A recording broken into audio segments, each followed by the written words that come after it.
നമസ്കാരം. ഞാൻ ജയന്താണ്. ഗുരുവായൂർ അമ്പലനടയിൽ ഞാൻ അതിൻ്റെ റിയാക്ഷൻ ഇട്ടിട്ടുണ്ടായിരുന്നു. തെറ്റുപറ്റിപ്പോയി, തെറ്റുപറ്റിപ്പോയി. പടത്തിനെ ഒരുപാട് ട്രെയിലറിനെ ഒരു നെഗറ്റീവായി കണ്ടാണ് ഞാൻ സംസാരിച്ചത്. പക്ഷേ എനിക്ക് നല്ല കുറ്റബോധമുണ്ട്. ട്രെയിലറിനെ നെഗറ്റീവായി സംസാരിച്ചതിൽ എനിക്ക് നല്ല കുറ്റബോധമുണ്ട്. കാര്യമെന്ന് വെച്ചാൽ വളരെ മനോഹരമായൊരു ചിത്രമാണ് ഗുരുവായൂർ അമ്പലനട. ഞാൻ പിന്നെ അത് എടുത്തു പറഞ്ഞൊരു കാര്യമെന്ന് വെച്ചാൽ ഇപ്പോൾ എല്ലാ പടങ്ങളിലും പഴയ പാട്ടുകൾ ട്രെൻഡായിക്കൊണ്ടിരിക്കുകയാണ്. പക്ഷെ അത് കറക്റ്റായിരുന്നു.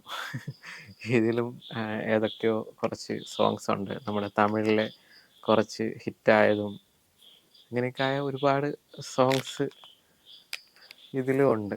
അപ്പം എന്തായാലും കാണാൻ വരുന്നവർക്കൊരു പുതിയ അനുഭവം എന്ന് എനിക്ക് പറയാൻ പറ്റൂ. ആടുജീവിതം കണ്ട് കരഞ്ഞവർക്ക് തിയേറ്ററിൽ വന്ന് ഇനി ചിരിച്ചിറങ്ങി പോവാം.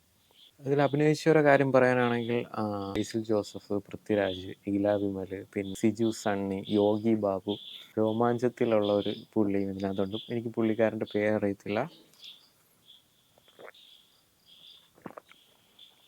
വളരെ നല്ലൊരു ചിത്രമാണ്.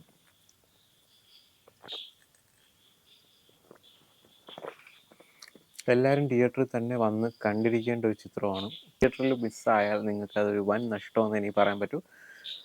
പറയുകയാണെങ്കിൽ ആദ്യം തൊട്ട് അവസാനം വരെയും പടം തീർന്നത് നമ്മൾ അറിഞ്ഞിട്ടില്ല. പടം തുടങ്ങി തീർന്നത് നമ്മൾ അറിഞ്ഞിട്ടില്ല. അതിൻ്റെ ഇടയ്ക്ക് ഒരു ലാഗോ കാര്യങ്ങളോ ഒന്നും ഈ ഒരു പടത്തിൽ വന്നിട്ടില്ല. ജയ ഹോ കണ്ടതാണ് നമ്മളിതിന് മുന്നേ. നമുക്ക് അതിൻ്റെ ഒരു തട്ട് മുകളിലേക്ക് വെക്കാൻ പറ്റുന്ന രീതിക്കാണ് വിപിൻ ദാസ് എന്ന് പറയുന്ന ഡയറക്ടർ ഈ ചിത്രം മേക്ക് ചെയ്തിരിക്കുന്നത്. വണ്ടർഫുൾ, പറയാതിരിക്കാൻ വയ്യ.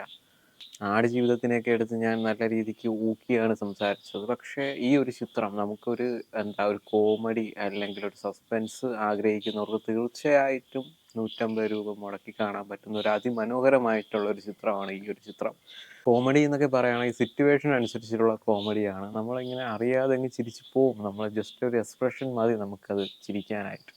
ഒന്നും പറയാനില്ല. ഇപ്പൊ ബേസിൽ ജോസഫ് ആണെങ്കിലും പൃഥ്വിരാജൊക്കെ ആണെങ്കിലും നാച്ചുറൽ ആക്ടിങ് എന്ന് നമ്മൾ പറയത്തില്ല, അതുക്കും മേലെ എന്നൊക്കെ പറയുന്ന പോലെ ഒരു വണ്ടർഫുൾ ആയിട്ടുള്ള ഒരു അനുഭവമാണ് നമുക്ക് ഈ ഒരു സിനിമയിൽ നിന്ന് കാണാൻ സാധിക്കുന്നത്. എന്തായാലും കാണാൻ പോകുന്നവരടുത്ത് എനിക്ക് പറയാനുള്ളതെന്ന് വെച്ചാൽ, നിങ്ങൾ പറ്റുമെങ്കിൽ ഈ പടം തിയേറ്ററിൽ നിന്ന് ഇറങ്ങുന്നതിന് മുന്നേ, പല പടങ്ങളും OTTയിൽ കാണാനിരിക്കുന്ന തെണ്ടികൾക്ക് വേണ്ടിയാണ് ഞാൻ പറയുന്നത്, നിങ്ങൾ ഈ പടം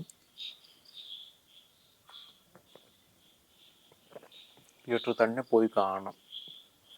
തിയേറ്ററിൽ കണ്ടില്ലെങ്കിൽ നിങ്ങൾക്കതൊരു വൻ നഷ്ടം എന്ന് എനിക്ക് പറയാൻ പറ്റും. പക്ഷേ ഞാൻ ഈ ഒരു പടം ബ്രോഡാഡി, അതേപോലെ നമ്മുടെ ഒരു വേറെ ഏതൊക്കെയോ ഒരു പടങ്ങളെ പോലെ ഒരു റെഫറൻസ് എനിക്ക് ഫീൽ ചെയ്തു. പക്ഷേ നമുക്ക് അതുമായി ഒന്നും തോന്നത്തില്ല. കാര്യം നമുക്ക് അതിൽ ഓരോ ഷോട്ടുകൾ മാറുമ്പോഴാണെങ്കിലും ഓരോ സീനുകൾ മാറുമ്പോഴാണെങ്കിലും നമുക്ക് ഓരോ പുതിയ അനുഭവങ്ങളാണ് തരുന്നത്. എഡിറ്റിംഗ് ആണെങ്കിൽ പോലും വേറെ ലെവൽ എഡിറ്റിംഗ് ആണ് ചെയ്തേക്കുന്നത്. നമുക്ക് ആ ഒരു സീനിൽ നിന്ന് മറ്റൊരു സീനിലേക്ക് പോകുന്നതാണെങ്കിലും ചില ഓരോരോ സീൻസ് അവർ മേക്ക് ചെയ്തേക്കുന്നതാണെങ്കിൽ പോലും അതൊരു വേറെ റേഞ്ച് എന്ന് വേണമെങ്കിൽ നമുക്ക് പറയാം. അതൊരു പ്രത്യേക തരം അനുഭവമായിരുന്നു. പിന്നെ അഭിനയത്തിൻ്റെ കാര്യം നോക്കുകയാണെങ്കിൽ നമ്മുടെ തമിഴിൽ നിന്ന് വന്ന യോഗി ബാബു ഒക്കെ അങ്ങ് അഴിഞ്ഞാടിയൊക്കെയാണ്. പിന്നെ ഏറ്റവും കൂടുതൽ സ്കോർ ചെയ്ത് നിൽക്കുന്നത് നമ്മുടെ ബേസിൽ ജോസഫും പൃഥ്വിരാജും കഴിഞ്ഞ സിജു സണ്ണി, പിന്നെ നമ്മുടെ 18+ ഒരു പയ്യൻ ഇതിനകത്ത് അഭിനയിച്ചിട്ടുണ്ട്. പുള്ളിയുടെ പേരെനിക്ക് അറിയത്തില്ല. എനിക്ക് തോന്നുന്നു പുള്ളിയുടെ രണ്ടാമത്തെ മൂന്നാമത്തെ ചിത്രമാണിത്. പുള്ളിയുടെ പേരറിയില്ല. പുള്ളിയും നല്ല രീതിക്ക് അഭിനയിച്ചിട്ടുണ്ട്. പിന്നെ നമ്മുടെ കോമഡി പ്രോഗ്രാമിലൊക്കെ ഉള്ളൊരു പയ്യൻ, പുള്ളിയും പുള്ളിയുടെ അമ്മയാണ് കോമഡി പ്രോഗ്രാമിൽ ഉള്ളത്. പക്ഷേ ഇതിൽ പുള്ളി മാത്രമേ ഉള്ളൂ. പുള്ളിയും നല്ല രീതിക്കുള്ള ഒരു അഭിനയമാണ് കാഴ്ചവെച്ചിരിക്കുന്നത്. എന്തായാലും നിങ്ങളത് തിയേറ്ററിൽ നിന്ന് മിസ്സാക്കല്ലേ എന്ന് എനിക്ക് പറയാൻ പറ്റൂ. എന്തായാലും ട്രെയിലർ കണ്ട് കുറ്റം പറഞ്ഞതിൽ എനിക്കിപ്പോൾ ചെറുതായിട്ട് പശ്ചാത്താപം തോന്നുന്നു. വേറെ ലെവലാണ് സാധനം, ഒരു രക്ഷയില്ല. എന്തായാലും നിങ്ങൾക്ക്